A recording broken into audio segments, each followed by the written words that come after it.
Rádio e TV Brasil Espírita, iluminando consciências.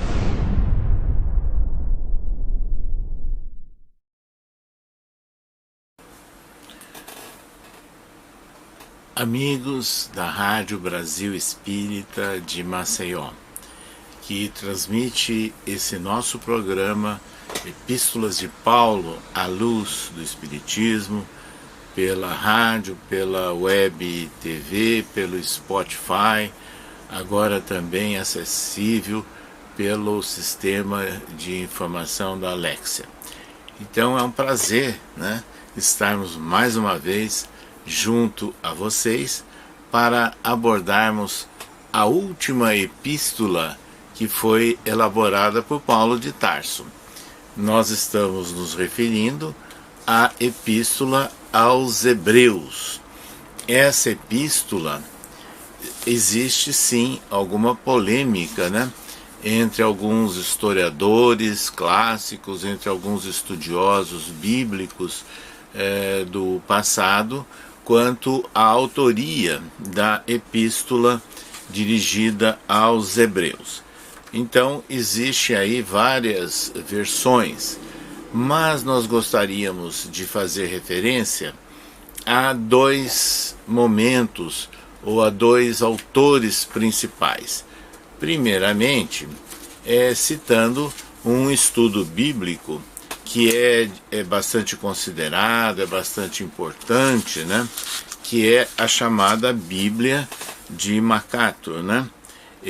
MacArthur fez um estudo sobre essa Bíblia, intitulada Bíblia, Estudo de MacArthur, e que, para esse autor, a Epístola aos Hebreus, ela, em primeiro lugar, ela foi escrita por profundos conhecedores do Velho Testamento, e relacionando também que conheciam rituais de sacrifícios previstos nas tradições ali do mundo judaico. Ou seja, na opinião desses enciclopedistas da Bíblia, de estudo de MacArthur, eram judeus cristãos os autores dessa epístola aos Hebreus. E vejam, colocam e lembram, que colocam Jesus como um sacerdote da nossa confissão. Isso está registrado, inclusive, no versículo 1 do capítulo 3 da Epístola aos Hebreus. Então, Jesus é considerado o sumo sacerdote da nossa confissão, portanto, da confissão judaica. Então, essa é a posição aí relativamente favorável desses estudiosos que registraram e consolidaram o estudo bíblico de MacArthur. Porém, na literatura espírita, nós temos aí também um reforço de peso. O espírito Emmanuel, pela psicografia de Francisco Cândido Xavier. No romance histórico Paulo e Estevão, Emmanuel escreve com todas as letras. Daí, se referindo a Paulo, lá no final da vida, na capital do Império, em Roma.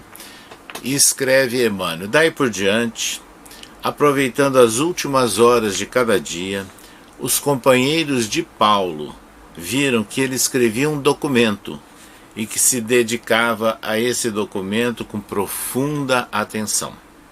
Às vezes, era visto a escrever com lágrimas, como se desejasse fazer da mensagem um depósito de santas inspirações. Em 2 meses, entregava o trabalho a Aristarco, para copiá-lo, dizendo: esta é a epístola aos Hebreus. Fiz questão de grafá-la, valendo-me dos próprios recursos, pois que dedico aos meus irmãos de raça, e procurei escrevê-la com o coração. O amigo compreendeu o seu intuito e, antes de começar as cópias, destacou o estilo singular e as ideias grandiosas e incomuns do próprio Paulo de Tarso. Então Emmanuel não deixa dúvidas nessa afirmação desse diálogo, né, de Paulo com Aristarco ao pedir que ele iniciasse as cópias daquela carta. Esta é a epístola aos Hebreus. Fiz questão de grafá-la valendo dos meus próprios recursos. Então ele depositou aos irmãos de raça, como ele anota, o seu sentimento, o seu coração. Isso é, na verdade, para nós espíritas, um registro de grande importância. Mas nós gostaríamos também de lembrar que essa mesma entidade espiritual, Paulo, que escreveu mais de 1.300 capítulos, né, de estudo, de análise de versículos do Novo Testamento, em 9 livros psicografados por Chico Xavier. Vejam, quando nós olhamos o conjunto desses versículos, praticamente entre 1/3 e 1/4 dos estudos de Emmanuel são relativos a versículos das epístolas de Paulo. Mas, vejam o detalhe, quando nós olhamos o conjunto de análises do Espírito Emmanuel sobre versículos das epístolas de Paulo, em primeiro lugar, se destaca numericamente os comentários que Emmanuel faz em torno da primeira epístola aos Coríntios. Em segundo lugar, se destaca numericamente os comentários, né, em capítulos que Emmanuel faz sobre a epístola aos Romanos. E em terceiro lugar está exatamente a epístola aos Hebreus. Ou seja, Emmanuel registra 56 comentários, 56 capítulos de estudo sobre a epístola aos Hebreus, fazendo análise desses versículos à luz do Espiritismo. Então isso é muito significativo para nós espíritas. Pois bem, feitos esses esclarecimentos, né, sobre a autoria da epístola aos Hebreus, ela foi, na verdade, redigida, segundo os historiadores, entre os anos 62 a 64 da nossa era. Ou seja, era o período em que Paulo estava em Roma, entre a sua absolvição da primeira prisão e até a segunda prisão, onde ele veio a ser depois sacrificado. Então essa data que nós adotamos, né, é aquela registrada pelo enciclopedista, estudioso bíblico Norman Champlin, né? E ele deixa claro a respeito dessa época em que teria sido escrita a última epístola de Paulo destinada aos Hebreus. Então, nesses últimos anos, né, de vida de Paulo, usando dessa condição de cidadão romano, usufruindo da chamada custódia libera, é que ele faz, e isso Emmanuel também referenda, no livro Paulo e Estevão. Isso é muito importante, né, nós considerarmos. O outro aspecto que nós gostaríamos de chamar a atenção, meus amigos, é que Paulo de Tarso, ele é o ex-doutor da lei, o Saulo de Tarso, aquele homem que teve toda uma preparação meticulosa desde o seu berço, porque ele nasceu num lar de tradição judaica na cidade de Tarso. Depois estudou ali em Tarso, mas ele foi levado a Jerusalém, onde, com o apoio e praticamente uma tutoria de Gamaliel, grande mestre do judaísmo, ele concluiu seus estudos, sendo, portanto, um doutor da lei, um fariseu ortodoxo. Então ele tinha toda uma base, né, de conhecimento profundo sobre a Torá e mantinha uma grande fidelidade a Moisés. Essa era a posição de Saulo de Tarso, até o momento em que ele se torna seguidor de Jesus, a partir do chamamento direto, pessoal, do próprio mestre às portas de Damasco, e ele deixa de lado, renuncia aquelas prerrogativas de doutor da lei e passa a ser um seguidor de Jesus. Então nós vamos encontrar em várias epístolas de Paulo referências a essa nova situação e a fidelidade que agora ele transfere para Jesus. Mas isso aparece, sem dúvida nenhuma, nessa epístola destinada aos hebreus.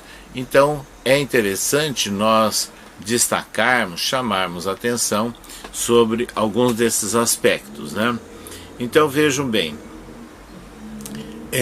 no capítulo 4, versículo 14 da Epístola aos Hebreus, escreveu Paulo: visto que temos um grande sumo sacerdote, Jesus, Filho de Deus, que penetrou nos céus, e retenhamos firmemente a nossa confissão. Prossegue ele: porque não temos um sumo sacerdote que não possa compadecer-se das nossas fraquezas, porém um que, como nós, em tudo foi tentado, mas sem pecado. Ou seja, Paulo destaca aí o papel de Jesus e faz uma comparação, um destaque de Jesus, colocando como um autêntico sumo sacerdote. O sumo sacerdote é a autoridade máxima na época lá do judaísmo, né? Então, é o destaque que Paulo fazia nessa epístola aos Hebreus, chamando a atenção, né, sobre essa questão. Então, Paulo ele se preocupou em destacar a superioridade de Jesus sobre os profetas, inclusive ele cita e coloca acima de Moisés, que é o grande símbolo do judaísmo. Ele chega a afirmar, Paulo, que Jesus é um legislador e sumo sacerdote superior, e que a aliança com Jesus é superior à aliança mosaica. Então vejam a visão, não é, que Paulo passa a ter sobre os ensinamentos e o papel de Jesus, e colocando acima de Moisés e a aliança com Jesus acima daquela aliança sagrada, né, do judaísmo, da aliança mosaica. Eu diria que isso foi um ato de grande coragem, uma provocação para alguns, um grande assinte, né, que o ex-doutor da lei faria com a crença tradicional do judaísmo. E é interessante que ele vai pontilhando nessa epístola dedicada aos hebreus a sua percepção sobre Jesus. E escreve: mas agora alcançou ele um ministério tanto mais excelente, quanto é o mediador de uma melhor aliança, e que está confirmada em melhores promessas. Então, olha o entendimento que ele tem da amplitude dessa ampla e melhor aliança, né? E com mais promessas, ou seja, gerando um momento de esperança, de expectativa, né? De fé que Jesus sempre representou. Então, meus amigos, o apóstolo da gentilidade deixa claro, isso vai aparecer aqui, também a superação de algumas práticas, de algumas tradições do judaísmo. E ele escreve, por exemplo, no capítulo 10, no versículo 11: e assim todo sacerdote aparece cada dia ministrando e oferecendo muitas vezes os mesmos sacrifícios que nunca podem tirar os pecados. Olha o novo conceito, né, que foi consolidado por Paulo, quando ele supera os rigores, os rituais do judaísmo e passa a entender que aqueles sacrifícios que eram praticados no templo, sacrifícios de animais, de acordo com a posse, né, de cada pessoa que fazia suas ofertas, não havia necessidade disso. E ele escreve que nunca podem tirar os pecados. Por que isso? Porque Paulo deixa claro que, na verdade, para nós superarmos ou rompermos com erros e pecados do passado, não é com sacrifício de animais que se consegue isso, mas sim refazendo a possibilidade de atendimento de pessoas, o ato de misericórdia, de perdão, ou seja, um novo caminho a ser desenvolvido. Foi exatamente isso que Jesus ensinou, não é? Trazendo um novo roteiro de relacionamento entre os homens, que é o amor ao próximo como a si mesmo.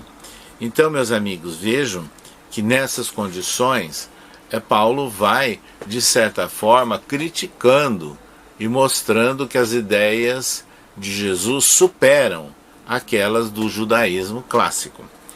Ele escreve ainda no capítulo 2, versículo 1 da Epístola aos Hebreus: portanto, convém-nos atentar com mais diligência para as coisas que já temos ouvido, para que, em tempo algum, nos desviemos delas.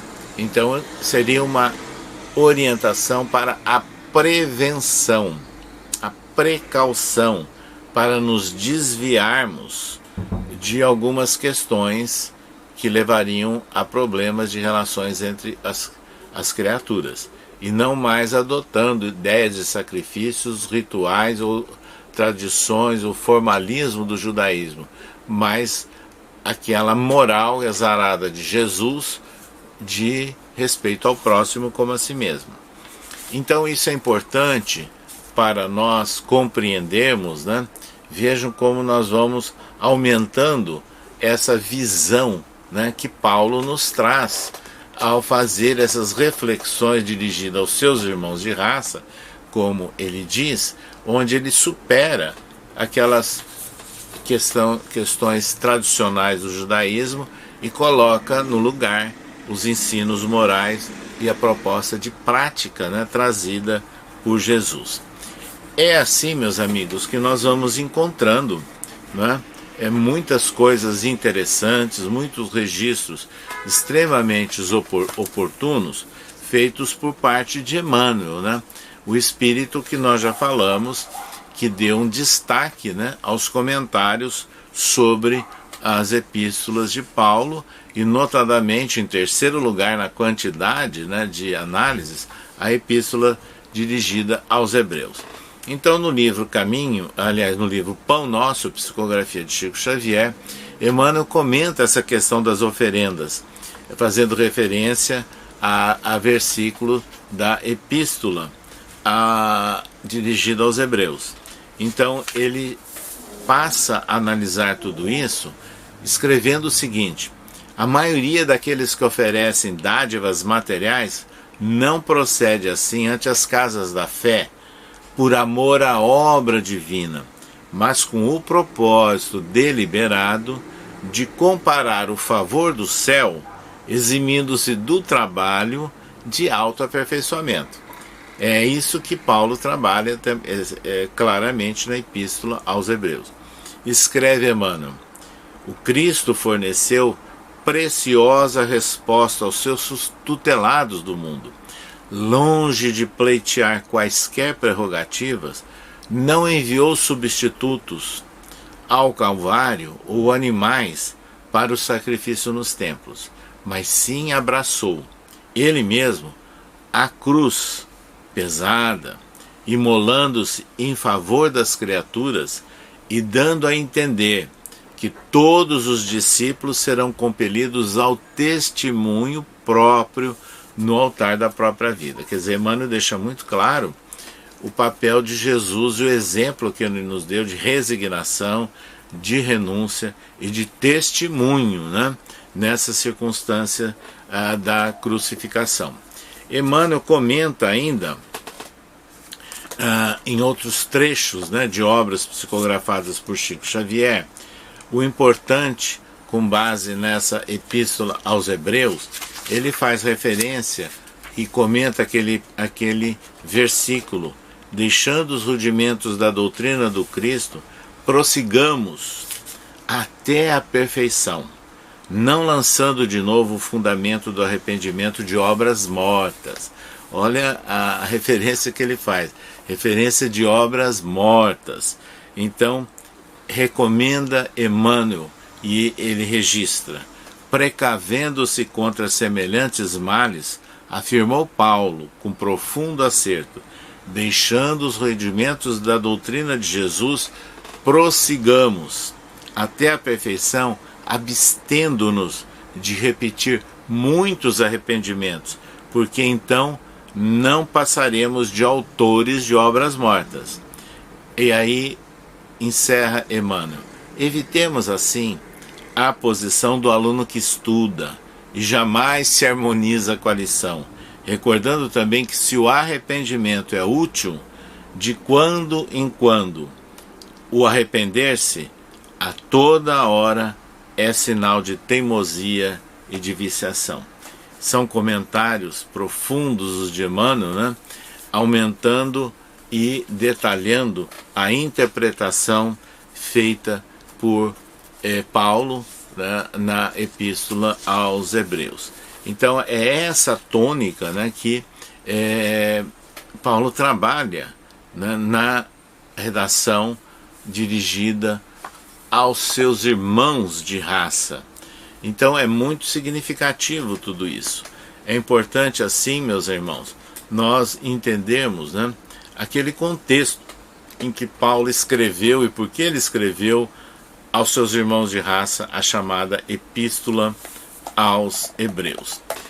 Nós gostaríamos também de destacar, partindo aí para uma conclusão desse estudo, dessa análise genérica sobre a Epístola aos Hebreus, que quando ele nos recomendou, não é, essa superioridade da aliança com Jesus, a valorização, né, MacArthur, naquele estudo bíblico, né, Bíblia de Estudo MacArthur, comenta que a Epístola aos Hebreus é dirigida a 3 grupos de cristãos. Olha que interessante esse estudo. Primeiramente, aos cristãos imaturos, tentados a agarrar aquelas tradições, rituais simbólicos do passado. Segundo lugar, a incrédulos, que estavam intelectualmente convencidos do Evangelho. É o caso, por exemplo, dos judeus, convencidos das verdades do Evangelho, mas que não depositavam a fé em Cristo. Então, aquela resistência à aceitação de Cristo que havia entre os judeus. E terceiro, era dirigido também aos incrédulos, que tinham sido atraídos pelo Evangelho, pela pessoa do Cristo, mas que não haviam chegado a uma convicção definitiva a respeito de Jesus, não estando, portanto, efetivamente convencidos do Evangelho. Então, nesse estudo da Bíblia, feita pela equipe MacArthur, né, coloca esses 3 públicos-alvos. Guardadas as devidas proporções, nós vamos verificar que no Livro dos Espíritos, né, Allan Kardec também trabalha Jesus como nosso guia e modelo. No Evangelho segundo o Espiritismo, ele estuda no capítulo 1, não vim destruir a lei, então a relação com a legislação desde Moisés, 10 mandamentos, né, e até o Espiritismo. Então, Allan Kardec mostra que Jesus não foi um simples legislador, um mero legislador moralista, mas tendo a autoridade do seu exemplo, da sua palavra, a autoridade que trazia excepcional valor à sua obra. E é nessas condições, meus amigos, que nós vamos encontrar lá nas conclusões de O Livro dos Espíritos, também uma anotação de Kardec relacionado com a variedade, os tipos ou tendências de espíritas em geral. Há aqueles que são atraídos pelo fenômeno, ao espiritismo, aqueles que são atraídos pela filosofia e aqueles que são atraídos pela prática, pelo ensino moral, pela prática da filosofia do Cristo no contexto da sociedade. Então, quando nós olhamos as preocupações de Paulo na Epístola aos Hebreus, nós podemos trazer para a nossa atualidade e lembrarmos que no contexto da nossa sociedade e no contexto do movimento espírita, nós também encontramos essas situações todas. E aí Allan Kardec, ele encerra, né, comentando tanto no Livro dos Espíritos como no Evangelho segundo o Espiritismo, que o verdadeiro espírita é aquele que reconhece as suas limitações, as suas dificuldades e se esforça em superá-la. Ou seja, o verdadeiro espírita, ele escreve também em O Livro dos Médiuns, aquele que levanta a bandeira da solidariedade e da fraternidade. O verdadeiro espírita, segundo Allan Kardec, é aquele que se esforça, portanto, em colocar em prática a moral de Jesus. Essa era a preocupação de Paulo, né? Junto às orientações aos seguidores dos ensinos de Jesus, naqueles primeiros agrupamentos que ele havia fundado e que sofriam, às vezes, influências negativas de judeus que estavam ainda numa transição e outros em resistência e que tentavam comprometer esse trabalho. Então é muito importante nós trazermos, né, esses registros de Paulo, feitos na Epístola aos Hebreus, aos seus irmãos de raça, e compreendermos, né, a transição que ele passou, a transformação que se seguiu quando ele transfere a sua fidelidade de Moisés a Jesus e considera, né, a superioridade dos ensinos de Jesus, a grande e efetiva e melhor aliança, né, com a divindade. Deixamos, pois, a todos vocês, meus amigos, essas reflexões sobre a Epístola de Paulo aos Hebreus.